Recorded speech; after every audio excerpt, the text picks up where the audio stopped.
বুখারী মুসলিম থেকে একখানা হাদিস তেলাওয়াত করেছি। এই আয়াত ও হাদিসকে সামনে রেখে সংক্ষিপ্ত সময়ে কিছু কথা আপনাদের সামনে পেশ করব। আল্লাহ পাক রব্বুল আলামিন আমাকে কবুল করেন, আল্লাহর গোলামের জবান থেকে সেই কথাগুলো বের করে দেখ, সকলে পড়েন আমিন। আল্লাহ পাক রব্বুল আলামিন বলেন, ইয়া আইয়ুহাল্লাযীনা আমানু।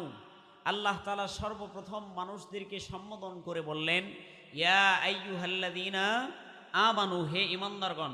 আল্লাহ পাক রব্বুল আলামিন বলেন নাই ইয়া আইয়ুহান নাস, এরকম বলেন নাই।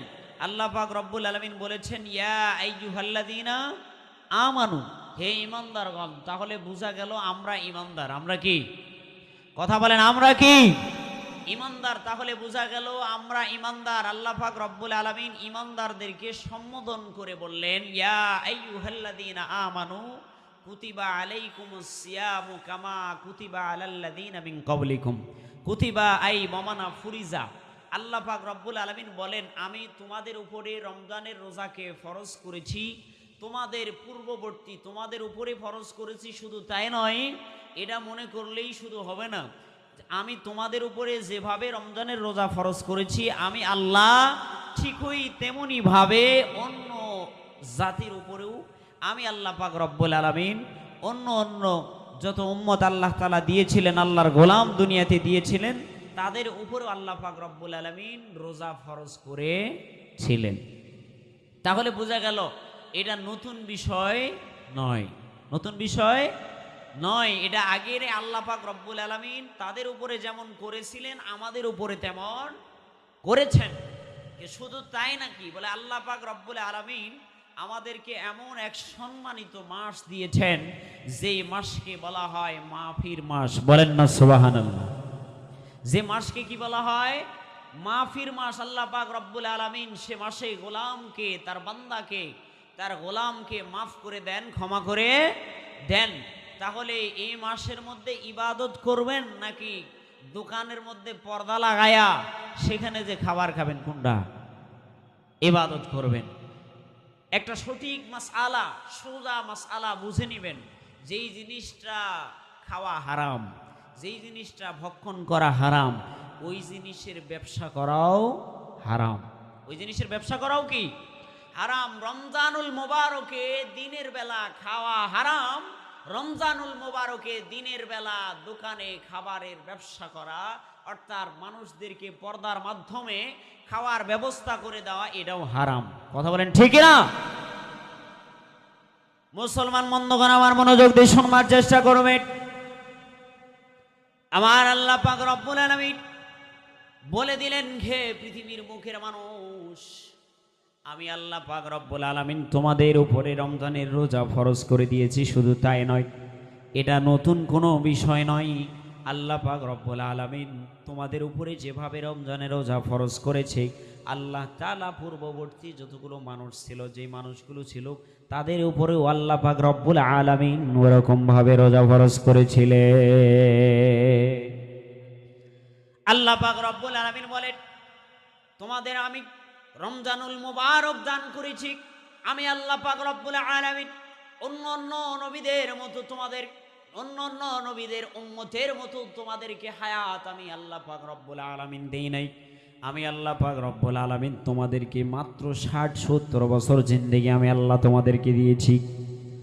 মুসলমান বন্ধুগণ, আমার আল্লাহ পাক রব্বুল আলামিন বললেন, আমি তোমাদেরকে 60-70 বছর হায়াত দিয়েছি। তোমাদের হায়াত বড্ড বড় কম, সংক্ষিপ্ত হায়াত আমি আল্লাহ পাক রব্বুল আলামিন তোমাদেরকে দিয়েছি। বন্ধুগণ, আমার মনোযোগ দিয়ে শুনবার চেষ্টা করেন। আমার আল্লাহ পাক রব্বুল আলামিন বলেন, এই সংক্ষিপ্ত হায়াতের মধ্যেই তোমরা যদি আমি আল্লাহকে সময়ে সময়ে এমন কতগুলো বরকতপূর্ণ দিন আমি আল্লাহ তোমাদেরকে দিয়ে দিয়েছি, এমন কতগুলো বরকতপূর্ণ মাস আমি আল্লাহ তোমাদেরকে দিয়ে দিয়েছি। এই মাস, এই দিনের মধ্যে তোমরা যদি আমি আল্লাহকে ভালো মতো ডাকতে পারো, আমি আল্লাহর ইবাদত যদি পরিপূর্ণভাবে করতে পারো, তাহলে আমি আল্লাহ ওই যে অন্য নবীদের উম্মতদের হায়াত যে আমি দিয়েছিলাম 100 বছর, 1000 বছর, কারো 500 বছর, এরকম হায়াত যে আমি আল্লাহ পাক রব্বুল আলামিন দিয়েছিলাম, ওরকম সম পরিমাণ সওয়াব আমি আল্লাহ তোমাদের আমলনামায় দিয়ে দিব। বলেন না সুবহানাল্লাহ। মুসলমান বন্ধুগণ আমার, তাহলে রমজান কেন্দ্রিক কেমন আমল করবে? আমার আল্লাহর নবী সাল্লাল্লাহু আলাইহি ওয়াসাল্লাম বলেন, আল্লাহর নবী সাল্লাল্লাহু আলাইহি ওয়াসাল্লাম বলেন, যারা যেখান থেকে শুনতেছেন, যতদূর পর্যন্ত মাইকের আওয়াজ যায়, মনোযোগ দিয়ে শুনবার চেষ্টা করেন। আল্লাহর নবী সাল্লাল্লাহু আলাইহি ওয়াসাল্লাম বুখারী মুসলিমের হাদিস শরীফের মধ্যে বর্ণনা করে দিয়ে বললেন, আল্লাহর নবী সাল্লাল্লাহু আলাইহি ওয়াসাল্লাম বলেন, মান সামা রমাদানাক ঈমানান ওয়া ইহতিসাবান গুফিরা লাহু মা তাকাদ্দামা মিন যামবিহি। বলেন আল্লাহু আকবার। আল্লাহর নবী সাল্লাল্লাহু আলাইহি ওয়াসাল্লাম বলেন, ঈমানের হালতে, ঈমানের সহিত যদি কোনো মানুষ সওয়াবের নিয়তে, মুহাব্বতের নিয়তে, ভালোবাসার নিয়তে, মায়ার নিয়তে, দয়ার নিয়তে কোনো মানুষ যদি আল্লাহকে খুশি করার জন্য, আল্লাহকে পাওয়ার জন্য, আল্লাহকে ভালোবাসার জন্য, আল্লাহকে মহাব্বত করার জন্য ইমানের হালতে যদি কেউ রমজানের একটি রোজা পালন করে, আমার দয়ার নবী, মায়ার নবী বলেন, মুফাসসিরিনে একরাম ব্যাখ্যা করে দিয়ে বলেছেন, আল্লাহ পাক রব্বুল আলামিন তার তাকাদ্দামা যামবিহি, আল্লাহ পাক রব্বুল আলামিন তার পূর্ববর্তী এবং পরবর্তী যত সগীরা গুনাহ হয়ে গিয়েছে, আল্লাহ তাআলা সব সগীরা গুনাহগুলো ক্ষমা করে দিবে। বলেন না সুবহানাল্লাহ। বন্ধুগণ আমার, আল্লাহ পাক রব্বুল আলামিন আমার আপনার সগীরা গুনাহগুলো ক্ষমা করে দিবেন। আল্লাহ পাক রব্বুল আলামিন আমার আপনার সগীরা গুনাহগুলো ক্ষমা করে দিবেন। আল্লাহ পাক রব্বুল আলামিন বলেন, শুধু সগীরা গুনাহ নয়, যদি কোনো উম্মত, কোনো বান্দা, কোনো গোলাম যদি আল্লাহ পাক রব্বুল আলামিনের দরবারে খালেস অন্তরে, দয়ার অন্তরে, মায়ার অন্তরে আল্লাহ পাক রব্বুল আলামিনের দরবারে যদি তওবা করতে পারে, তাহলে আল্লাহ পাক রব্বুল আলামিন তার জীবনের পরিপূর্ণ গুনাহ মাফ করে দিবে। বলেন না সুবহানাল্লাহ। আল্লাহ পাক রব্বুল আলামিন তার জীবনের পরিপূর্ণ গুনাহগুলো মাফ করে দিবেন। আল্লাহ পাক রব্বুল আলামিন তাকে মাসুম বানায় দিবেন। আল্লাহ পাক রব্বুল আলামিন এই জন্য আমাদেরকে রমজানুল মুবারক দিয়ে দিলেন। আল্লাহ পাক রব্বুল আলামিন আল্লাহর নবী সাল্লাল্লাহু আলাইহি ওয়াসাল্লামকে দিয়ে আরো জানিয়ে দিচ্ছেন, মান কামা রমাদান ঈমানাহু ওয়া ইহতিসাবান গুফিরা লাহু মা তাকাদ্দামা মিন যামবিহি। বলেন আল্লাহু আকবার। আল্লাহর নবী সাল্লাল্লাহু আলাইহি ওয়াসাল্লাম বলেন, কেউ যদি ঈমানের হালতে দয়া নিয়ে, মায়া নিয়ে, মহব্বত নিয়ে, ভালোবাসা নিয়ে যদি কোনো মানুষ যদি পুরা রমজানুল মুবারকে 20 রাকাত তারাবি, কয় রাকাত তারাবি? কথা বলেন, কয় রাকাত? বুঝতে পারছেন? কয় রাকাত পড়বেন? 20 রাকাত। 20 রাকাত তারাবির নামাজ যদি ঈমানের হালতে,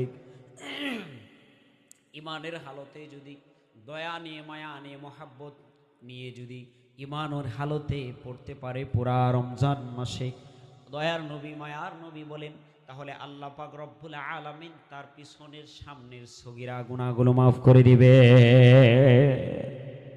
সুবহানাল্লাহ বলবেন না?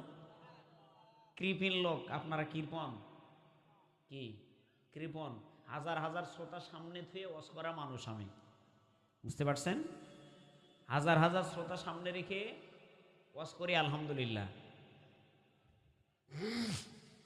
মুসলমান বন্ধুগণ আমার, মনোযোগ দিয়ে শুনবার চেষ্টা করেন। তাহলে রমজান হলো মাফি চাওয়ার মাস। 1 নম্বর। কয় নম্বর? রমজান হলো মাফি চাওয়ার মাস, ক্ষমা চাওয়ার মাস। এই রমজানুল মুবারকে যদি আমি আপনি ঈমানকে অটুট রেখে ভালোবাসার নিয়তে, মায়ার নিয়তে যদি রবকে ডাকতে পারি, রব মাফ করবেন কি করবেন না? আল্লাহ পাক রব্বুল আলামিন আমাকে আপনাকে মাফ করে দিবেন, ক্ষমা করে দিবেন। কিন্তু আমি আপনি যদি ঈমানের হালতে, মায়া নিয়ে, দয়া নিয়ে যদি রবকে না ডাকতে পারি, তাহলে মাফের আশা করা যাবে? মাফের আশা করা যাবে না। আমার আল্লাহ পাক রব্বুল আলামিন বললেন, লাআল্লাকুম তাত্তাকুন। আমার আল্লাহ পাক রব্বুল আলামিন বললেন, যাতে করে তোমরা মুত্তাকি হতে পারো, যাতে করে তোমরা পরহেজগার হতে পারো। আমার আল্লাহ পাক রব্বুল আলামিন বলে নাই তোমরা ইমানদার হতে পারো, তোমরা মুমিন হবে, তোমরা ইমানদার হবে, এরকম কথা কিন্তু আল্লাহ পাক রব্বুল আলামিন বলেন নাই। কেননা ইমানদার আর মুমিন হওয়া ছাড়া মুত্তাকি হওয়া যাবে না, মুত্তাকি হওয়া যাবে না। আমার আল্লাহ পাক রব্বুল আলামিন আরো বলেন, তোমরা মুসলমান হয়ে খাঁটি ইমানদার হয়ে কবরে এসো না। যদি ইমানদার খাঁটি ইমানদার না হয়ে কবরে আসো, কবর কিন্তু অনেক ভয়ঙ্কর জায়গা। তাহলে আমরা বুঝতে পারলাম এক নম্বর কাজ হলো ইমানকে অটুট রেখে আমার আপনার দরকার হলো রবের কাছে ক্ষমা চাওয়া। কার কাছে? কার কাছে ক্ষমা চাইবেন? আল্লাহর কাছে মাপ চাইবেন, ক্ষমা চাইবেন। তাহলে এক নম্বর রমজানুল মুবারকে এক নম্বর কাজ যেটা, সেটা হলো জীবনের বাঁকে বাঁকে ফাঁকে ফাঁকে মুহূর্তে মুহূর্তে সেকেন্ডে সেকেন্ডে উঠতে বসতে চলতে ফিরতে আমার আপনার জীবনে যত গুনাহ হলো, যত অন্যায় হলো, যত জুলুম করলাম, যত অবিচার করলাম, যত অন্যায় করলাম, যত ইসলামকে বাইপাস করে চললাম, ইসলামকে মানলাম না, ইসলামকে বিদ্যাঙ্গুলি দেখায়া চললাম, ইসলামের উপরে চলতে পারলাম না। আজকে এত বড় মাহফিল, কিন্তু এত বড় সম্মিলন, অথচ বাজারের লোকের অভাব নাই। বলে এশার পর যাব। কোন পর যাব? এশার পর। বলেন তো, আপনার এশার পূর্বে যদি মৃত্যু হয়ে যায়, তাহলে এই বরকতি সামিয়ানা আপনার কপালে জুটবে নাকি? কথা কয় না, জুটবে নাকি? বন্ধুগণ, আমার মনোযোগ দিয়ে শুনবার চেষ্টা করে। তিনটি পয়েন্ট বলে আমি আমার আলোচনার ইতি টেনে দেব। বন্ধুগণ আমার, আগামীকাল আবার 2 থেকে 2.5 ঘন্টা লাগাতার কথা বলতে হবে অন্য স্থানে। এই জন্য সংক্ষিপ্ত সময়ে বলে আমি ছেড়ে দেব, মনোযোগ দিয়ে শুনবার চেষ্টা করেন। এক নম্বর পয়েন্ট হলো রমজানুল মুবারকে মাপ চাইবেন কার কাছে? শুধু আপনার জন্য মাপ চাইবেন এটা নয়, আমার দয়ার নবী মায়ার নবীর বলেন গুফিরা লাহু, তুমি তোমার মা বাবার জন্য পর্যন্ত ক্ষমা চাও, তোমার মার জন্য ক্ষমা চাও, তোমার বাবার জন্য ক্ষমা চাও। মুহাদ্দিস ইকরাম বর্ণনা করে দিয়ে বলেছেন, ব্যাখ্যা করে দিয়ে বলেছেন, মুহাদ্দিসগণ বলেন, তিনারা বলতেছেন গুফিরা লাহু, হু হু জমিরের মারজা হলো যেই ব্যক্তিটা আল্লাহ পাক রব্বুল আলামিন আল্লাহর নবী সাল্লাল্লাহু আলাইহি ওয়াসাল্লাম বলেছেন, যেই ব্যক্তিটা অন্য অন্য মাসে তো মা বাবার কবরের সামনে যাবে, রমজানুল মুবারকে একে যদি 10 হয়, একটা ফরজ আদায় করলে যদি 10টা ফরজ আদায় করার সমপরিমাণ সওয়াব হয়, একটা নফল আদায় করলে যদি 70টা নফল আদায় করার সমপরিমাণ সওয়াব হয়। দয়ার নবী মায়ার নবী বলেন, রমজানুল মুবারকে কোনো মানুষ যদি মা বাবার কবরের সামনে যে যদি দাঁড়ায়, মা বাবার কবরের সামনে গিয়ে দাঁড়ায়া যদি গুফিরা লাহু, হু জমিরের মারজা হলো, যেই ব্যক্তিটা মা বাবার কবরের সামনে যে দাঁড়ালো, আল্লাহ পাক রব্বুল আলামিন সর্বপ্রথম ওই তার মা বাবাকেও মাফ করে দিবেন, সাথে ওই সন্তানকেও আল্লাহ তাআলা মাফ করে দিবে। তাহলে এক নম্বর আমল কি?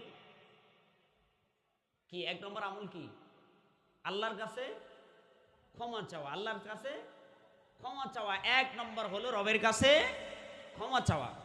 দ্বিতীয় নম্বর আমল হলো রমজানুল মুবারকে রমজান কেন্দ্রিক মানুষকে আহার করানো, খাবার খাওয়ানো। কি করা?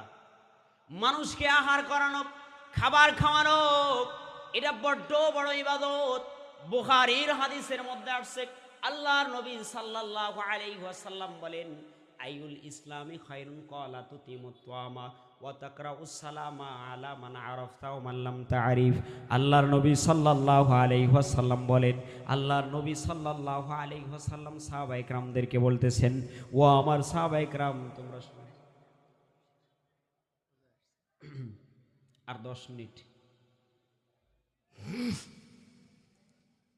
একটু তাকবীর দিতে পারবেন? লিল্লাহি তাকবীর। আল্লাহর নবী সাল্লাল্লাহু আলাইহি ওয়াসাল্লাম বলেন, ক্বালা তুতিমুত তুআমা ওয়া তাকরাউস সালামা আলা মান আরাফতা ওয়া মান লাম তা'রিফ। আল্লাহর নবী বলেন, তোমার সর্বপ্রথম আল্লাহর নবী সাহাবায়ে কেরামদেরকে বললেন, বলে উত্তম ইসলাম, খায়ের ইসলাম কোনটা?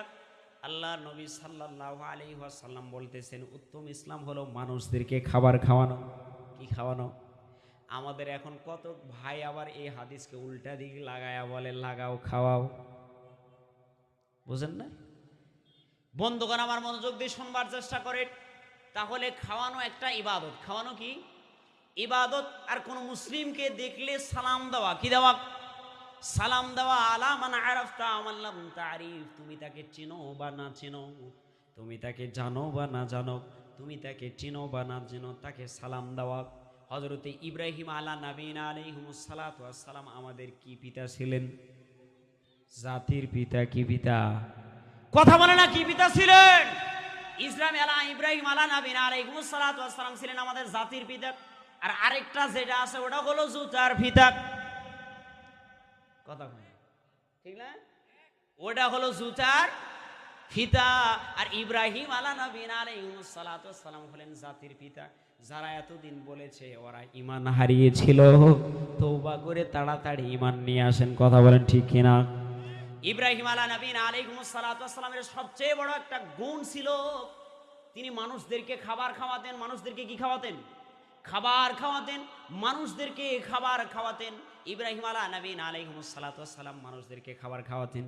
একদিন মেহমান আর বাসার মধ্যে পান না। কি পান না? মেহমান বাসার মধ্যে পাচ্ছেন না। মেহমান যখন বাসার মধ্যে পাওয়া যাচ্ছে না, বা রাস্তার মধ্যে এবার চলাফেরা শুরু করেছে মেহমান খোঁজার জন্য, আসমান থেকে দুইজন ফেরেশতা দেখো, আরে আল্লাহর নবী ভেষ ধরেছে। কি ধরেছে? মানুষদেরকে দেখায়। আমরা তো মনে করছিলাম সে একজন ভালো খলিল, ভালো দোস্ত, ভালো পয়গম্বর। এখন দেখি সে পাগলের মতো রাস্তায় রাস্তায় ঘুরে মানুষকে দেখায় মেহমান নেওয়ার জন্য। আল্লাহ পাক রব্বুল আলামিনের এই কথা শোনার পরে আল্লাহ পাক রব্বুল আলামিনের অন্তরের মধ্যে জোশ মেরে গেলেন। আল্লাহ পাক রব্বুল আলামিন এবার ডাক দিয়ে বলতেছেন, ও আমার ফেরেশতারা, যাও যাও, তুমি আমার ইব্রাহিম আলা নবীনা আলাইহিমুস সালাতু ওয়াস সালামকে তুমি যে কটূক্তি করেছো, যাও তুমি একটু ফকিরের ভেষ ধরো। দুইজন ফেরেশতা আসমান থেকে নেমে এসে রাস্তার মধ্যে বসে গেছেন, ফকিরের ভেষ ধরছেন। এরপরে ইব্রাহিম আলা নবীনা আলাইহিমুস সালাতু ওয়াস সালাম আস্থা দিয়ে যাচ্ছেন। যাওয়ার পরে কাছাকাছি যে দুইজন ফেরেশতাকে বলতেছেন, ফকিরের ভেষ ধরছেন দুইজন ফেরেশতা, তোমরা আমার বাসার মধ্যে মেহমান হবা নাকি? কি হবা নাকি? মেহমান হবা নাকি? বলে হ্যাঁ মেহমান হব। বলে আচ্ছা ঠিক আছে, তাহলে চলো। বাসার মধ্যে গেলেন, পরীক্ষা করতেছেন কাকে? ইব্রাহিম আলা নবীনা আলাইহিমুস সালাতু ওয়াস সালামকে পরীক্ষা করতেছেন। বাসার মধ্যে গেলেন, যাওয়ার পরে ইব্রাহিম আলা নবীনা আলাইহিমুস সালাতু ওয়াস সালাম বাসার মধ্যে গিয়ে ইব্রাহিম আলা নবীনা আলাইহিমুস সালাতু ওয়াস সালাম এবার ফেরেশতারা তার সঙ্গে গল্প লাগাই দিয়েছেন। ইব্রাহিম আলা নবীনা আলাইহিমুস সালাতু ওয়াস সালামের সাথে খাবার কিন্তু খায় না, কেননা ফেরেশতা খাবার, দুনিয়ার খাবার ভক্ষণ করে না, খাবার খায় না। গল্প লাগিয়েছেন। অনেকক্ষণ চলে গেল। ইব্রাহিম আলা নবীনা আলাইহিমুস সালাতু ওয়াস সালাম বলে, কথা চলবে না, তাড়াতাড়ি খাও। আল্লাহ পাক রব্বুল আলামিন আসমান থেকে ডাক দিয়ে বলে, ও আমার দোস্ত, শোনো শোনো শোনো, তুমি তোমার পরীক্ষায় উত্তীর্ণ হয়েছ, তুমি তোমার পরীক্ষার মধ্যে পাশ করেছ, তুমি তোমার পরীক্ষার মধ্যে পাশ করেছো, উত্তীর্ণ হয়েছ। মুসলমান বন্ধু মনোযোগ দিয়ে শুনবার চেষ্টা করেন। আল্লাহ পাক রব্বুল আলামিন বললেন, ওরা কোনো মানুষ নয়, মানুষ নয়, ওরা হলো আমার বানানো ফেরেশতা। সুবহানাল্লাহ। ওরা হলো আমার ফেরেশতা। আমার কি? ফেরেশতা। তারা তোমার কাছে গিয়েছিল তোমাকে পরীক্ষা করার জন্য, তুমি পরীক্ষায় পাশ করেছিল, তারা কিন্তু খাবে না। ইব্রাহিম আলা নবীনা আলাইহিমুস সালাতু ওয়াস সালাম এবার আল্লাহ পাক রব্বুল আলামিনের দরবারে ডাক দিয়ে বলে, আল্লাহ, আল্লাহ গো, শোনেন শোনেন, যতই পরীক্ষা করেন না কেন, আমি তো মেহমান ছাড়া খাবার খেতে পারি না। আল্লাহু আকবার। মেহমান ছাড়া খাবার খেতে পারি না। মুসলমান বন্ধুগণ আমার, যতটুকু কথা বললাম সংক্ষিপ্ত সময়ে কথা বলা হয় না। যাক, আল্লাহ পাক রব্বুল আলামিন আমাদের সকলকে কবুল মঞ্জুর করে নেক। তাহলে 1 নম্বর মাফি চাওয়া, 1 নম্বর কি? ক্ষমা চাওয়া। 2 নম্বর কি? মানুষদেরকে খাবার খাওয়ানো। আবার দিনের বেলা খাওয়াবেন না, ইফতার করাবেন। কি করাবেন? ইফতার অথবা সিয়ারির ব্যবস্থা করবেন। 3 নম্বর হলো ভালো বন্ধু বানানো। ভালো কি বানানো? বন্ধু বানানো। অনেক লম্বা একটা সুন্দর ইতিহাস ছিল। যাক, সেদিকে আর যাচ্ছি না, হুজুর যেহেতু চলে আসছে। আল্লাহ পাক রব্বুল আলামিন আমাদের সকলকে কবুল করে নেক। যতটুকু কথা বললাম আল্লাহ তাআলা আমাকেও কবুল মঞ্জুর করে নেক, মাফ করে দেখ। সকলে পড়েন আমিন। ওয়া আখির দাওয়ানা আনিল হামদুলিল্লাহি রাব্বিল আলামিন। ওয়াসসালামু আলাইকুম ওয়া রাহমাতুল্লাহি তাআলা ওয়া বারাকাতুহু।